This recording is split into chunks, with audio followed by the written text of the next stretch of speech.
E eu quero pedir à igreja que de imediato pegue sua Bíblia na carta que Paulo escreveu aos Efésios, capítulo 1, a partir do versículo 17. E enquanto você procura, eu queria tecer alguns comentários para contextualizar a carta que nós vamos ler, que é a carta aos Efésios, escrita para aquela região, importante região da Ásia e do Império Romano, considerada a capital ali da Ásia, que hoje é a Turquia, e considerada uma das cartas cujo conteúdo é o mais elevado, porque ela não trata propriamente de problemas da igreja como a maioria das outras.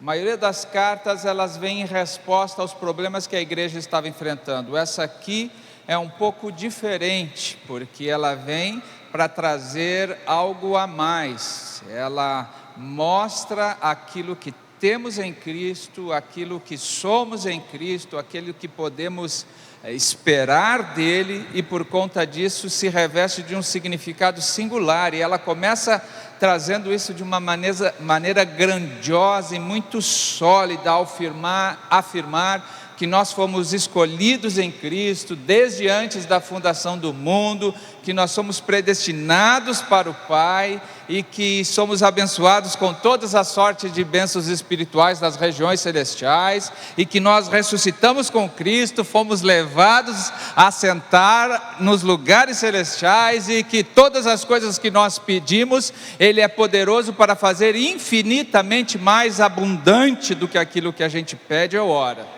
Então ela é uma carta sobre mais maravilhosa, e eu queria ler uma das orações contidas nessa carta e me atentar para o último versículo, mas a partir do versículo 17 diz assim: peço ao Deus de nosso Senhor Jesus Cristo, Pai da glória, que conceda a você espírito de sabedoria e de revelação no pleno conhecimento dele. Peço que Ele ilumine os olhos do coração de vocês, para que saibam qual é a esperança da vocação de vocês, qual a riqueza da glória da sua herança nos santos, e qual a suprema grandeza do seu poder sobre nós, os que cremos, segundo a eficácia da força do seu poder. Ele exerceu esse poder em Cristo, ressuscitando-o dentre os mortos e fazendo-o sentar à sua direita nas regiões celestiais, acima de todo principado, potestade, poder, domínio e de todo nome que se possa mencionar, não só no presente século, mas também no vindouro, e sujeitou todas as coisas debaixo dos pés de Cristo, para ser o cabeça sobre todas as coisas. O deu à igreja, o qual é o seu corpo, a plenitude daquele que enche tudo em todos. O versículo 23 usa a palavra cabeça. O tema que me foi passado foi: Cristo é o cabeça da nossa família. E nós vamos meditar um pouquinho dentro desse tema, atentando inicialmente no versículo 23, se você quiser acompanhar, está escrito assim: que o Pai deu Cristo à igreja como cabeça, e deu à igreja para Cristo como corpo, como que completando um ao outro. O que se acredita é que esses versículos estejam falando da natureza de Deus compartilhada em Cristo com a igreja, como se fosse um casal, mistério que ainda não se manifestou em plenitude e que só será revelado de fato em sua totalidade quando Cristo tomar para si a sua noiva. Mas ainda que isso seja um conhecimento parcial de que estamos unidos em Cristo, como cabeça e corpo, como noivo e noivo, esse texto vai emprestar para nós hoje um significado para a gente desenvolver o tema proposto, que Cristo é o cabeça da nossa família. Na verdade, há 3 versículos na carta aos Efésios que apresenta Cristo como esse cabeça, e nós vamos aplicá-los então em relação à família. Você pode dizer amém? O primeiro dos versículos então é esse, que está escrito em 23, e vou trazer então a partir desses 3 versículos 3 ensinamentos. Como um bom pregador batista, 3, né? 3 ensinamentos, certo? Primeiro ensinamento: se Cristo é tudo em todos, tudo que todos precisam é Cristo. Você pode repetir? Eu achei engraçado porque há um trocadilho de palavras que não fui eu que inventei, foi o próprio Espírito Santo, porque quando a gente lê o versículo 23, é assim que está, olhem só: e sujeitou todas as coisas debaixo dos pés de Cristo, para ser o cabeça que está acima, o deu à igreja, que é o seu corpo, e diz assim: a plenitude daquele que já é pleno, daquele que enche tudo em todos. Então é um trocadilho, são jogos de palavras aqui que são bem interessantes, e que eu traduzi dessa forma: se Cristo é tudo em todos, tudo que todos precisam é Cristo. Amém? Agora acompanhe o raciocínio. Se Deus é tudo em todos, não há vida realmente no seu significado pleno a parte dele. Vou desdobrar isso: sem Deus, a vida é pequena demais, a vida é sem graça. Sem Ele, a vida sempre será aquém daquilo que poderíamos experimentar. Sem Deus, nós vamos morrendo aos poucos, como aconteceu com Adão, perdendo o contentamento, a alegria de viver. Sem Deus, a vida se torna vazia e sem sentido. E preste atenção nisso: sem um esforço ativo em buscar a Deus, em se voltar para Ele, nós somos arrastados como que correnteza abaixo, porque os dias são maus. Paulo disse que nós deveríamos resgatar o nosso tempo, resgatar os nossos dias, porque o curso natural das coisas é maligno, as coisas caminham naturalmente seguindo o mal, e nós temos que resgatar esse tempo das mãos do maligno, que caminha em direção ao mal, e nós só podemos fazer isso quando nós buscamos a Deus.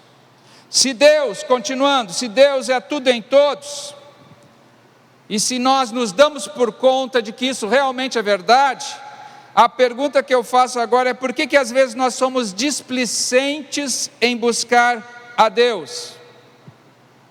Se você sabe que Deus é tudo em todos, por que às vezes você parece que não se importa com Ele? Parece que vive uma vida à parte dEle. Por que às vezes nós fazemos isso? Às vezes estamos, muitas vezes, com problemas, com dificuldades, nós nos voltamos para Deus. Mas quando as coisas estão dando tudo certinho, tudo ajeitadinho, tudo arrumadinho, a gente age como se Deus não existisse, como se não precisássemos dEle. Se Deus é tudo em todos, por que a gente às vezes despreza Ele?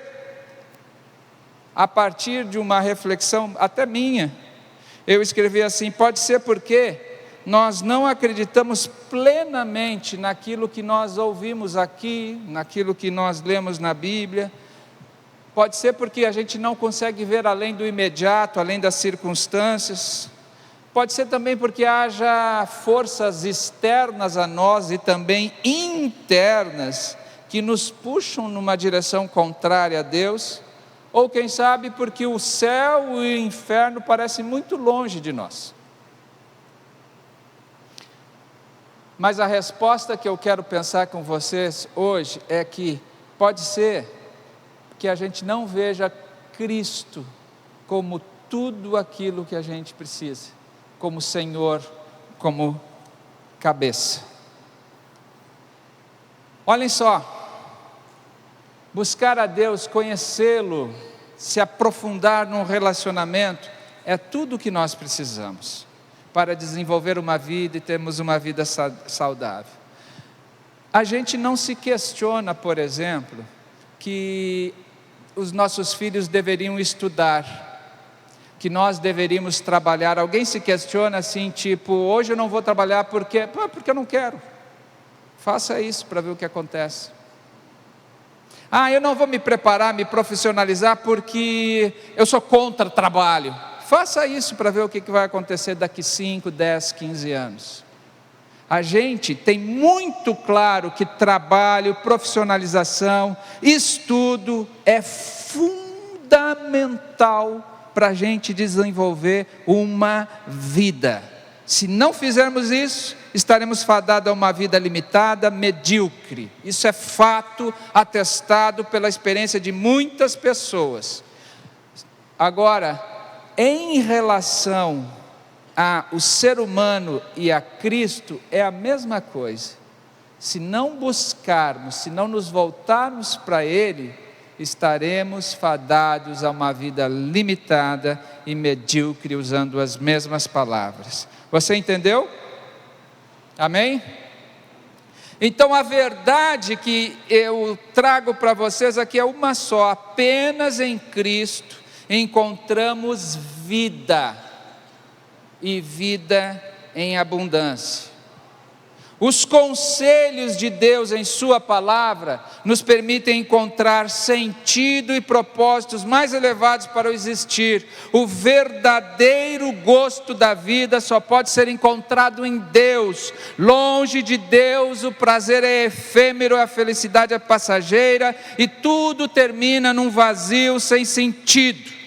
Parece clichê, né? Mas essa é a realidade que muitas pessoas atestam por suas experiências de viverem uma vida longe de Deus. Da mesma forma, queridos, ao contrário do que muitos pensam e afirmam, as restrições que a palavra de Deus nos traz, elas não são meras proibições de um Deus caprichoso. Elas são avisos antecipados de caminhos que nos levam à destruição, a errar o alvo e a perder a vida. Então, até aqui eu quis construir essa ideia com vocês de que Cristo é tudo em todos e a parte dele não há vida, não há sentido, tudo é vazio. Você entendeu? Cristo é tudo para nós. Agora, coloque isso na sua família. Aplique isso na sua casa. Inicialmente, individualmente em você. Escute, muitas das dificuldades que as famílias enfrentam são porque as pessoas não se submetem a Cristo individualmente. Muitos problemas, conflitos dentro de casa, não são conflitos propriamente da família, mas são conflitos porque existem ali pessoas que não estão sujeitos àquele que é tudo em todos, ao único que pode nos dar vida, ao único que traz sentido à nossa existência, ao único que tem os conselhos sábios que edificam a nossa maneira de viver. Se não, vejam só, não é incompatibilidade de gênios, mas pessoas sem disposição a tolerar, perdoar e mudar. Não é porque o amor acabou que as famílias se desfazem, mas porque tem pelo menos uma pessoa ali que é egoísta, que só pensa em si e que não se lembra do outro, e isso faz secar o amor. Não é porque está faltando dinheiro, mas porque tem gente ali que é egoísta, que não sabe repartir ou que gasta demais. São as pessoas que precisam mudar para que a família dê certo. Escute, As famílias serão melhores quando as pessoas começarem a amar, abraçar, ouvir, olhar nos olhos. As famílias serão melhores quando cada um se dispor a servir, a se doar, a repartir. As famílias serão melhores quando as pessoas aprenderem a perdoar, esquecer, dar uma nova chance, parar de acusar, de julgar e colocar a culpa no outro. A minha família será melhor quando eu me render, eu pessoalmente, eu individualmente me render a Cristo e começar a praticar a sua palavra na minha vida. Você pode dizer amém? Então, esse é o primeiro ensinamento. Se Cristo é tudo em todos, tudo o que eu preciso é Cristo, e isso começa na minha vida individual, e isso então vai se estender para toda a minha casa. O segundo ensinamento está em Efésios capítulo 4, versículos 15 e 16. E o ensinamento é esse: se Cristo nos chama para crescer, é porque ninguém nasce pronto. Está escrito assim em Efésios 4, 15 e 16. O propósito é que não sejamos mais como crianças. Aí dá um espaço, vai lá. E cresçamos em tudo naquele que é a cabeça, Cristo. Dele todo o corpo, ajustado e unido pelo auxílio de todas as juntas, cresce e edifica-se a si mesmo em amor, na medida em que cada parte realiza a sua função. Interessante, eu chamo a atenção a você, a última expressão que diz assim: edifica-se a si mesmo. Isso num português do nosso tempo, isso aí é uma redundância, uma repetição. Edifica-se, não precisava ter a si mesmo, certo? Mas é que no texto original, no grego, se usava isso para dar ênfase ao que se queria dizer. E o que Paulo e o Espírito Santo estão querendo reforçar aqui é que essa edificação tem alguma coisa a ver com a gente. Tem que ter algo da gente, é a gente que se edifica, é em Cristo, mas eu tenho que me dispor a me edificar. Você entendeu? Olha só, crescer leva tempo, implica em processo contínuo de aprendizado, muitas vezes com erros e acertos, das dores do crescimento, recomeço. Pense, por favor, numa criança aprendendo a andar. Criança é o que não falta nessa igreja, né? Então pense numa criança aprendendo a andar, que não quer comer os alimentos saudáveis, só a bolachinha recheada, salgadinho, sabe? Que sente dores nas juntas de crescimento. O nosso crescimento em Deus como pessoas e como família não é muito diferente disso. Aprendemos a caminhar com Deus aos poucos, caindo e levantando. Às vezes acertamos, outras erramos e temos de começar de novo. Somos teimosos sim, que nem as crianças. Não queremos comer o alimento mais saudável de todos, que é a palavra de Deus, por exemplo. Agora, por outro lado, é bastante comum a gente pensar em Deus de uma maneira mágica, pensar nele além do que ele mesmo pensa ou se propõe a fazer. Por exemplo, tem pessoas que se voltam para Deus. Vou dar um exemplo bem próximo de nós. Vem a semana de oração, que bom, graças a Deus, eu venho sempre que posso, quase todas, desde que eu cheguei a Palmas. Ou todas e quase todos os dias, melhor dizendo. Então, aí a gente vem na semana de oração, ora 7 dias e quer que no 8º dia todas as coisas mudem.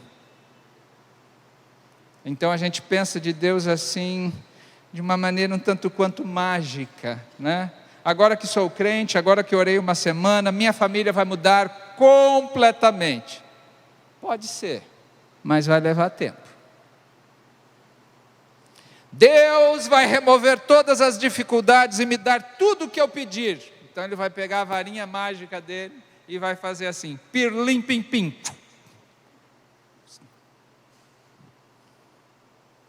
Não vai mesmo. Não vai fazer isso. Escute.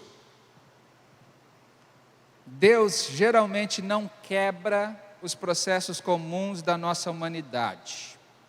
Você terá que percorrer um caminho. Deus não estala os dedos e muda a vida das pessoas. Mude. Mesmo que você venha aqui na frente e peça, pastor, ora por mim, impõe as mãos e eu chego assim, seja feliz em nome de Jesus. Não vai ser desse jeito mágico. Mesmo que põe 318 aqui, você passe pelo meio com um pote d'água, uma rosa, 1 quilo de sal, o que você quiser, não é assim que funciona. Escute, Ele sequer ou nem mesmo resolve os seus problemas e faz você feliz.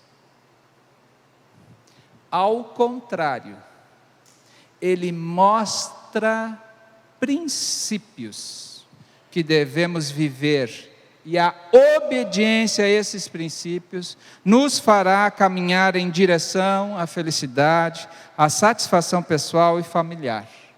Você me entendeu? Em outras palavras, Deus vai fazer isso num processo e não de maneira mágica. Eu vou me propor a crescer em Deus, porque eu não nasci pronto. E eu vou conhecendo Deus, e à medida que eu conheço, eu vou praticando os seus conselhos. Então a minha vida vai mudando como mágica ao longo das semanas, meses e anos. E isso, como num processo de crescimento, leva tempo. Pode ser dolorido, como as dores do crescimento. Precisa ser aprendido. Amém? Quando estava pensando nisso, eu me lembrei de algo que eu queria compartilhar com vocês. Espero que sirva de ilustração. Quando eu comecei a fazer Muay Thai alguns anos atrás, e as primeiras aulas, então o professor lá diz, faz assim, põe assim com a mão, tá? Agora, depois de fazer todo aquele exercício, vamos com combate, se defende. Ele chegava perto de mim, eu dava 10 passos para trás. Não podia chegar perto. Ele disse, não, assim não dá, tu tem que enfrentar, mas é falta de preparo, medo. Aí depois, com o passar do tempo, ele diz assim, não vou bater forte, fica perto, tu tem que aprender a levar o golpe, não é só bater, é levar o golpe. Aí passado algum tempo, eu comecei a combater mais tudo, aí eu chegava todo dia depois do treino, era um roxo aqui, um descascado aqui, um roxo aqui, e a Miriam olhou assim para mim assim, mas esse negócio não está certo. Toda vez tu chega aqui com o olho inchado, com alguma coisa aí que está acontecendo. Aí eu comprei um capacete de luta, né, para poder sobreviver, né? E agora o auge foi quando num combate, eu estava lá combatendo com um professor que é bem mais forte do que eu, e levei soco e a gente já não sente mais. E eu me lembro que eu só parei quando eu me afoguei em sangue, né? Estava saindo sangue pelo nariz, saiu aquela coisa toda, porque eu tinha levado um soco, nem tinha sentido, né? Vários, né? Mas aquele tinha sangrado.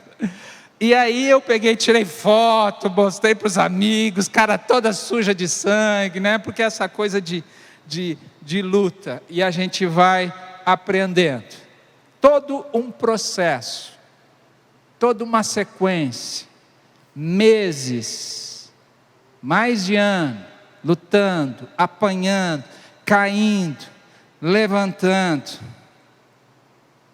Então, crescer em Deus é um processo, é algo que a gente aprende e é algo que leva tempo. Vamos aplicar isso à nossa família? Você terá que buscar a Deus e aprender com a sua palavra a viver em família. Não tem outra alternativa. E esse processo será desse de erros e acertos e aprendizado. Por isso, tenha paciência com você mesmo, com as outras pessoas e aprenda a recomeçar sempre.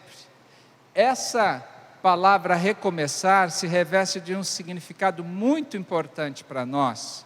Olhem para mim. Muitas vezes a gente se propõe alguma coisa e passado alguns dias a gente se dá por conta que não conseguiu fazer. Aí nós dizemos assim para nós mesmos: ah, não adianta, não consigo mesmo. Para, não faça isso. Toda vez que você fizer um propósito de fazer algo, quando você se der por conta que não está fazendo, faça o contrário de desistir. Simplesmente faça assim: opa, estou atrapalhado, enredado, eu vou recomeçar, vou fazer tudo de novo. Recomece sempre. Então, tenha paciência com você mesmo, tenha paciência com os da sua casa, recomece sempre. Se propõe a buscar a Deus, a invocar Deus da sua casa, faça. Se perdeu, se atrapalhou, recomece.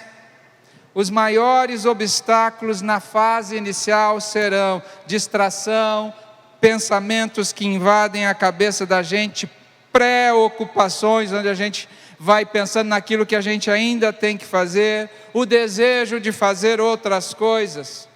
Mas saiba de uma coisa, porém, escute: o que nos tira da presença de Deus e nos demove de nosso processo de crescimento em Deus, não é o diabo.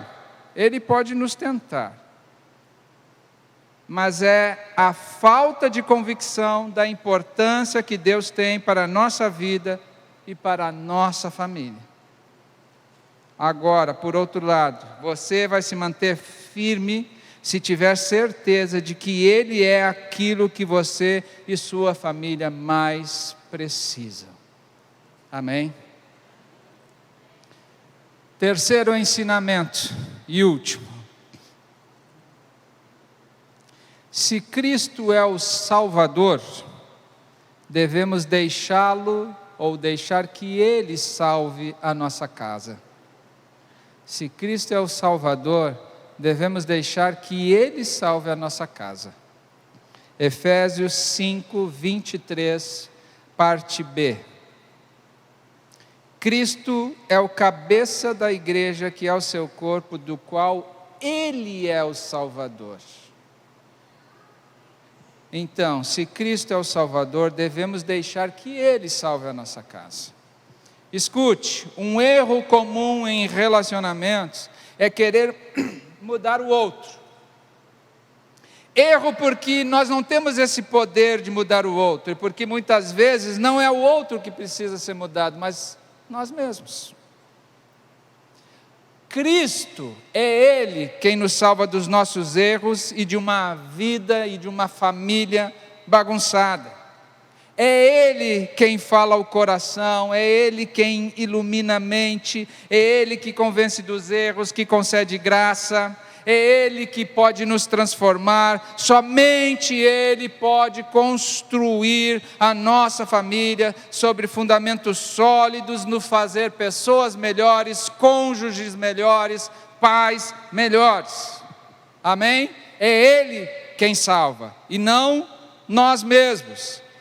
Então, o que a gente deve fazer a partir desse conhecimento, aplicando na nossa família? A gente deve invocar a Deus na nossa casa, sobre a minha vida, sobre a minha casa, sobre a minha família. É isso que eu tenho que fazer. E deixar que Deus, em sua presença, em sua palavra, faça frutificar, faça acontecer, transforme as vidas. Amém? Vou dar uma ilustração que não estava no meu planejamento. Olha só, quando eu pego uma semente de laranja, certo? E ponho ela no chão, planto ela, eu preciso chegar ali e dizer assim: semente, eu plantei laranja, se nascer manga vai dar tudo errado porque eu tenho alergia. tem que nascer laranja, entendeu, semente? Preciso fazer isso? Não. Por quê? Porque essa semente já traz em si o código genético, já traz em si as leis da natureza que fazem ela produzir conforme a sua espécie. O mesmo vale para Deus e sua palavra, que muitas vezes na Bíblia é apresentada como uma semente.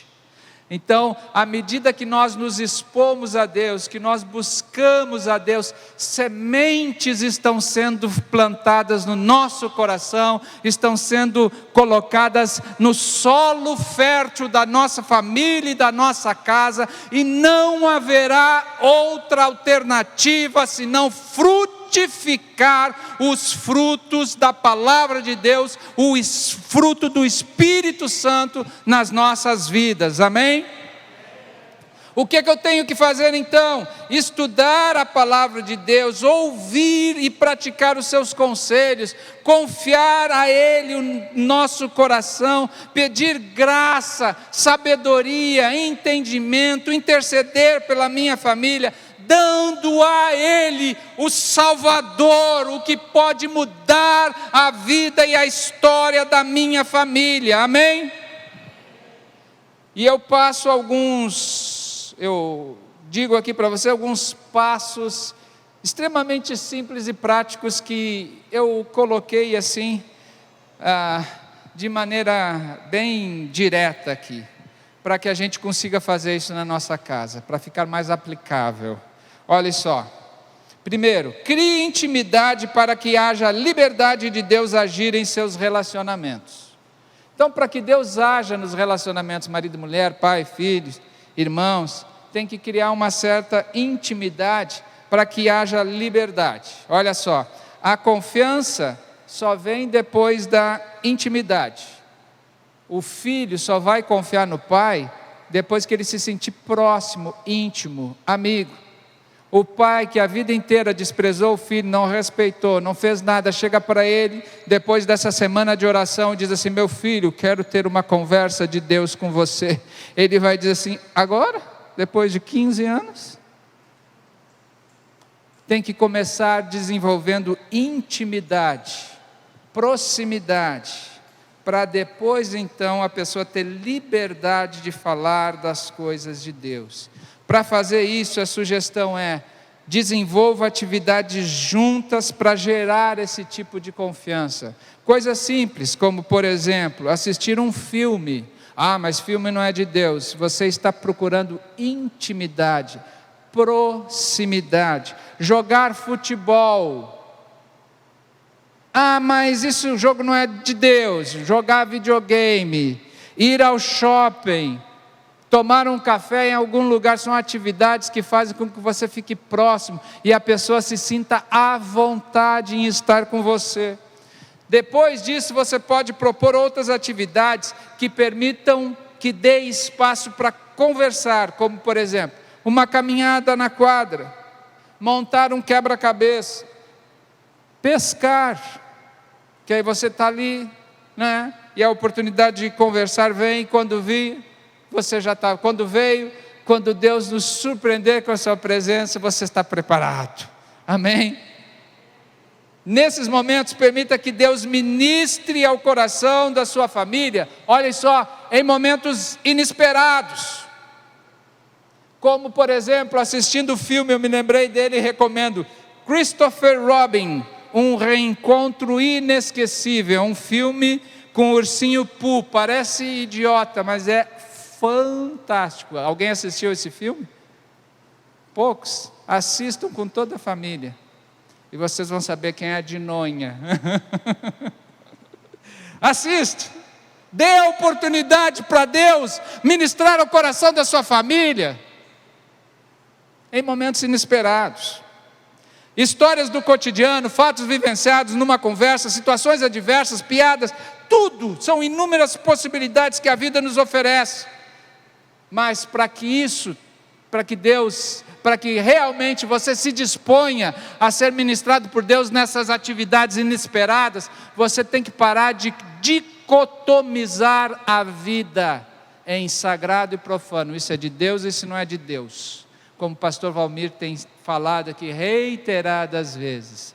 Meu amigo, tudo é de Deus. Nós somos de Cristo e Cristo é de Deus. Em todos os momentos nós podemos invocar a Deus. Não estou dizendo, até o mal pode ser usado para ser transformado em bem. Não estou dizendo para você fazer o mal, não estou dizendo que o pecado vem de Deus, não estou falando nada disso. Eu estou dizendo que em qualquer situação, por mais estranha que seja, Deus pode ministrar aos nossos corações, às nossas vidas, mesmo quando você olha um filme, mesmo quando você está jogando Rummikub, mesmo quando está fazendo qualquer outra coisa que parece que não tem cara de Deus. Com o passar do tempo, então, aí você vai ter liberdade para propor atividades mais específicas na sua casa e então buscar a Deus em família. Amém? Concluindo esse tópico, não é você que muda ou edifica a sua família, é Cristo quem o faz. Claro que Ele conta com a sua instrumentalidade, com a sua intercessão. Mas quando a gente sabe que é Deus que muda a nossa família, a nossa vida, a nossa casa, um peso enorme sai de nossos ombros e nós colocamos nos ombros de Cristo. Amém? Queria que você ficasse em pé.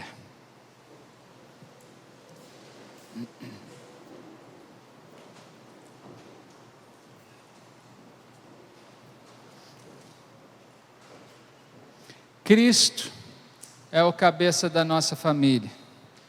Eu falei 3 tópicos. Se Cristo é tudo em todos, tudo que todos precisam é Cristo. Então, uma família abençoada por Deus começa com pessoas abençoadas por Deus. Amém? Segundo tópico, se Cristo nos chama para crescer, é porque ninguém nasce pronto. Não espere mágica para transformar a sua vida e a sua casa. Se dispõe a sentir dores do crescimento, a buscar continuamente, aposte todas as suas fichas em Deus. Busque e cresça nele. Terceiro lugar, se Cristo é o Salvador, devemos deixar que Ele salve a nossa casa. Não é com os meus gritos, com a minha força, com as minhas ordens que as coisas são transformadas. Mas quando eu invoco a presença de Deus na minha casa, nos momentos mais espontâneos, sem cara de religião, que Deus vai ministrando e salvando a minha família. Amém? Isso é mais do que um culto doméstico.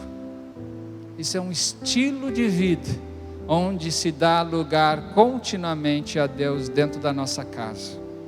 Amém?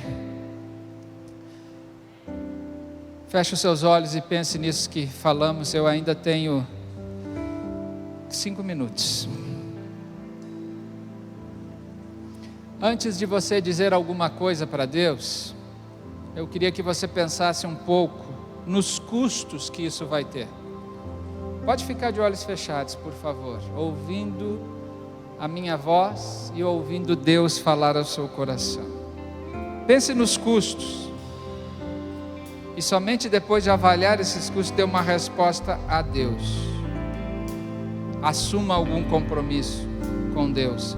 Porque estamos cheios de decisões levianas que não pesam o custo e que só aumentam a nossa frustração e reforçam as marcas de nossa fraqueza e da nossa incompetência. Acabam como que reforçando aquilo que o diabo constantemente diz e sopra no nosso ouvido. Você não consegue, você não pode, não adianta. Pese os custos antes de tomar um compromisso. Avalie isso com calma. Pense na dor do crescimento. E então tome uma decisão. Pense na importância que Cristo tem tido na sua vida e na sua família. E avalie as implicações decorrentes disso. Avalie as consequências da sua dedicação ou da sua negligência, os resultados e os frutos que você tem colhido até hoje. Reflita sobre o preço que você terá que pagar. Levantar mais cedo, menos tempo para a TV e para o celular, mais tempo para Deus e para a família. Confronte os seus valores e prioridades e veja se você está disposto a assumir perdas e sacrifícios em nome de Jesus, para o seu próprio bem e para o bem da sua família. Tenha paciência com você mesmo e com sua família.